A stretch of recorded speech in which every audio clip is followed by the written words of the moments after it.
Sūrah Yāঃ-Sīn is the 36th surah of the Quran. It has 83 ayahs and is one of the Meccan surahs, although some scholars maintain that verse 12 is from the Medinan period. The name of the chapter comes from the two letters of the first verse of the chapter, which has caused much scholarly debate, and which Tafsir al-Jalalayn, a Sunni Tafsir, interprets by saying, God knows best what he means by these. Yāsin is also one of the names of the Prophet Muhammad, as reported in a saying of Ali. I heard the Messenger of God say, Verily God has named me by 7 names in the Quran: Muhammad, Ahmad, Taha, Yāsin, thou enwrapped, thou who art covered, and servant of God. The surah focuses on establishing the Quran as a divine source, and it warns of the fate of those that mock God's revelations and are stubborn. The surah tells of the punishments that plagued past generations of non-believers as a warning to present and future generations. Additionally, the surah reiterates God's sovereignty as exemplified by his creations through signs from nature. The surah ends with arguments in favor of the existence of resurrection and God's sovereign power. Heart of the Quran. It has been proposed that Yāsin is the heart of the Quran.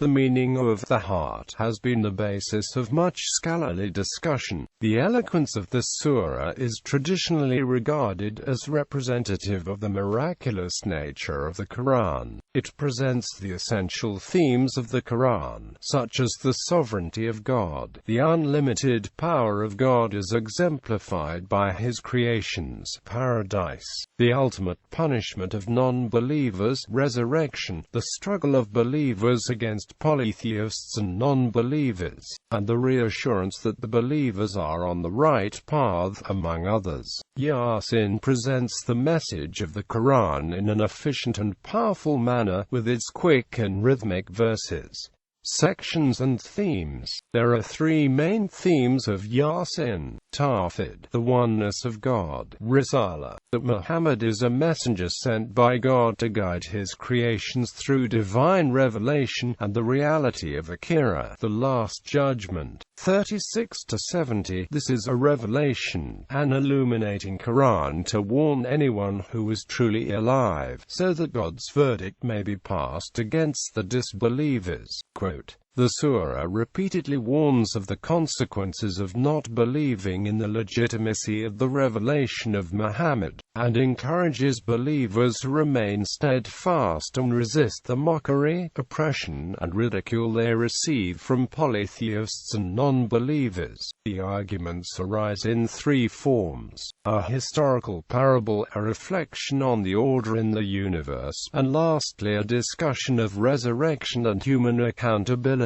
The chapter begins with an affirmation of the legitimacy of Muhammad. For example, verses 2 to 6, by the wise Quran, you are truly one of the messengers sent of a straight path, with a revelation from the Almighty, the Lord of mercy, to warn a people whose forefathers were not warned, and so they are unaware. The first passage, verses 1 to 12, focuses primarily with promoting the Quran as guidance and establishing that it is God's sovereign choice who will believe and who will not. It is stated that regardless of a warning, the non-believers cannot be swayed to believe. 36 to 10. It is all the same to them whether you warn them or not, they will not believe.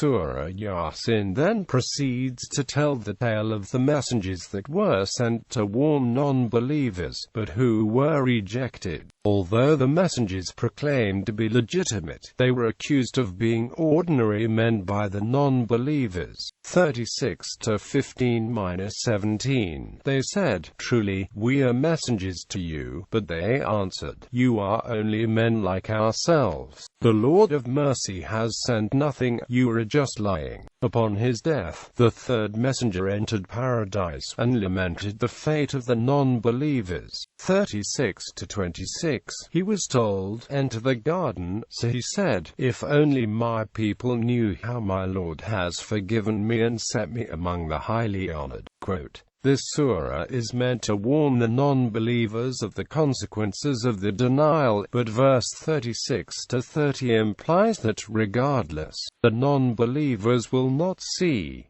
Alas for human beings. Whenever a messenger comes to them, they ridicule him. Ultimately, it is God's will who will be blind and who will see. The following passage addresses the signs of God's supremacy over nature. This is presented by the sign of revived land, the sign of day and night, the sign of the ark and the flood, and the sign of the sudden blast that arrives on the day of judgment. 36 to 33-37 The sign of revived land follows. There is a sign for them in this lifeless earth. We give it life and we produce grains from it for them to eat. We have put gardens of date palms and grapes in the earth, and we have made water gush out of it so that they could eat its fruit. It is not their own hands that made all this. How can they not give thanks?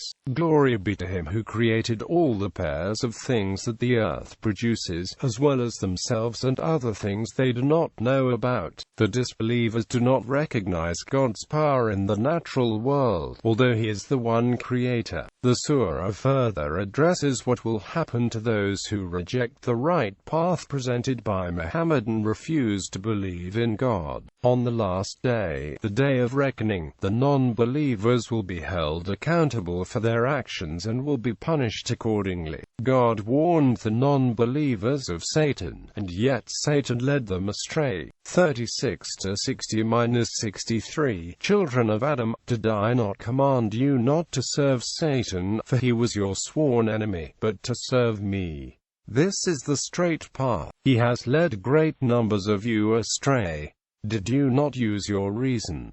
So this is the fire that you were warned against. Quote, although God warned them against following Satan, the non-believers were deaf, and so now they will suffer the consequences of their ill judgments.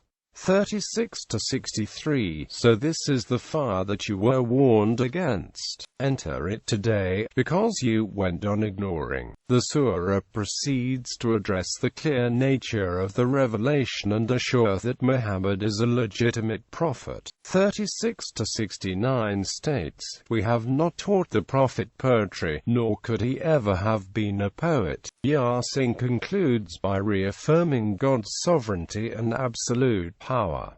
36 to 82-83 When he wills something to be, his way is to say, be, and it is. So glory be to him in whose hand lies control over all things.